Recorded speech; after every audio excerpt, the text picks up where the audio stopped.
When moving to a new city or state, a lot of people think houses, jobs, and schools. A lot of times they don't think about the extra stuff, maybe extra costs or differences in their life that they're going to encounter.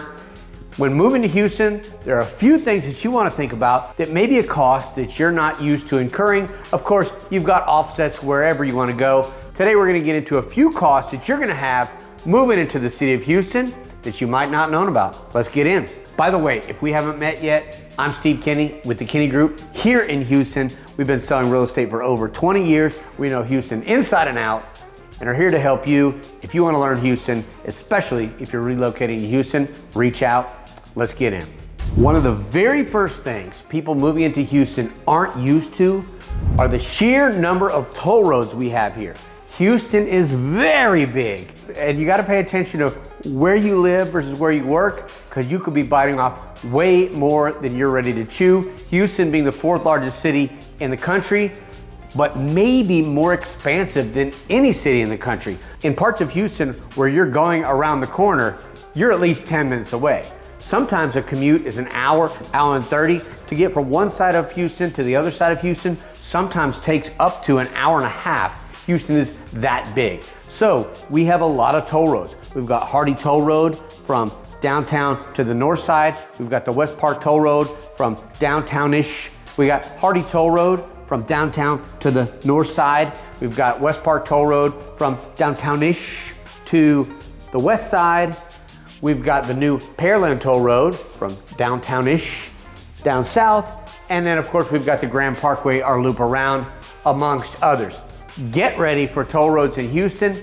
You could spend 60 to 100, maybe 200 or more, depending on how often you use these toll roads monthly, just to keep your car moving at a quicker pace. And not always a quicker pace, depending on when you're driving. Some of those roads can get rather clogged as well. Toll roads, be prepared, get your toll tag, you'll be in good shape. And while we're on the topic of toll roads, gas. Houston is big. We don't have public transportation here. We do, it's very, very limited. For the most part, you are going to be driving and driving a lot. You're going to be filling up your tank at least once, if not twice or 3 times a week, depending on how far your work is, to your home, hobbies, schools, etc. Be prepared for a little bit higher gas bill, especially if you're coming from a city that has a lot of public transportation that you actually use. Number 3 costs that you might not think about moving to Houston are property taxes. We've got higher property taxes in Texas, Houston in particular, because we do not have a state income tax. So, property tax in Houston, a little bit higher, usually between the 2 to 3, maybe 3.25%, 3.5% annual on the value of your home. But you do have a homestead exemption where you get a little discount on the home that you actually live in. So let's break these down a little bit.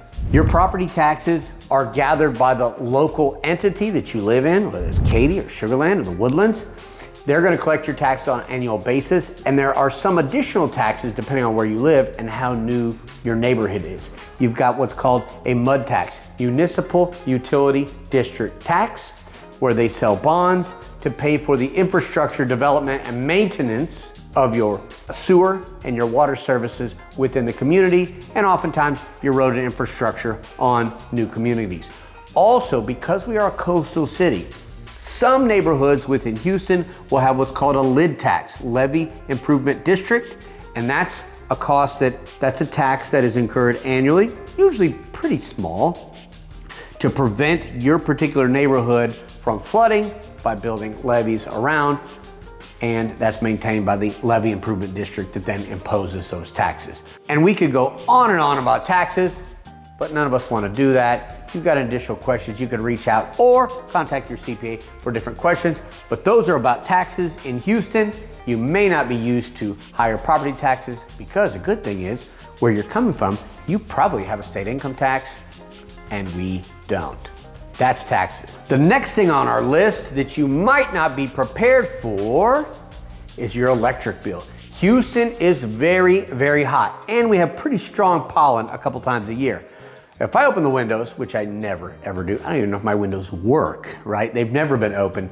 One, it's just too darn hot, it's too darn humid, and then you've got pollen coming in, you'll be sneezing day and night. So what happens is you keep your windows closed, you keep your AC high, you want to feel comfy and cozy, 69, 70, 71 degrees, snug as a bug. That cost rises because outside it's 98, 100, 95, 103 degrees, and inside your house you want to keep it at 69, 70, 73. Who knows? That bill is going to be high in the summer. The good thing that we do have here is balanced billing. You hate to pay a high electric bill in the winter, but you really enjoy it when it comes to the summer and your bill isn't $800 or $1,000 in August. It spreads out over the year. A lot of times in a smaller home, your bill could be 200, 250, 300. My house, larger house, as you get 4,000, 5,000 square feet, you could be at $1,000, $1,200, $1,500 a month in the summer. But then in the winter, we've got very, very mild winters. Your gas bill goes up incrementally, but your electric bill could then be $200 or $300 in the winter. Balanced billing is always best. Mine is $630 a month, 12 months a year. Just as a frame of reference, obviously if you've got a smaller house, you might be paying $300 or $400 a month throughout the year. Feels okay and helps you be able to budget accordingly. But electric bills, a little bit higher than your more moderate temperature areas. Although in the winter, we don't have snow. Maybe one day every other year. So you may be thrilled about that, especially if you're coming from the Northeast. Next thing on the list is insurance costs. We are a coastal city. We're about 70 miles off the coast, well, maybe 50 miles, maybe 40 miles, depending on where in Houston you live, up to maybe 95 miles. Houston is big, but either way, we're still on the coast. So your insurance costs are gonna be a little bit higher because you've seen on TV, we do have hurricanes. Knock on wood, we haven't had one in a couple of years. Harvey was a bad baby, which has increased our insurance costs. A lot of people hate it. It's kind of brutal, but a lot of things in Houston make the payoff worth it. Additionally, flood insurance. You always want to have flood insurance when you live in Houston, regardless of if you're in a flood zone or not. The flood zones throughout Houston are like little fingers. They're all about. It's kind of hard to get a grasp on those, but whether you're inside or outside of a flood zone in Houston, you definitely want to consider carrying flood insurance, which is usually maybe $800 to $1,200 to $1,500 per year. Just gives you peace of mind so you can sleep at night. But all encompassing in that insurance cost will raise your mortgage incrementally. So you want to pay attention to insurance costs. When moving to Houston, of course, reach out and we can guide you with that. The final item on our list today of possibly unexpected costs of moving to Houston, it's not unexpected for me because I'm a professional fat guy. Food. Houston is a food city. We've got all the food you've ever wanted. We've got incredible Tex-Mex. We've got incredible pizza. We've got great steakhouses. Not as many barbecue joints as you would imagine, but we do have great barbecue in Houston as well. We're mainly Tex-Mex. We've got great Asian food. We've got great Indian food. You, if you're not careful, are gonna definitely come put on a couple LBs when you move to Houston because we love our food and there's restaurants on every corner. So be careful, increase your food budget. You're definitely gonna try it all. These are some hidden costs that you might not be expecting on your move to Houston. If you got any questions about Houston real estate, Houston restaurants for sure, or anything else Houston, you can reach out anytime. We're here to help. I'm Steve Kinne. Talk to you soon.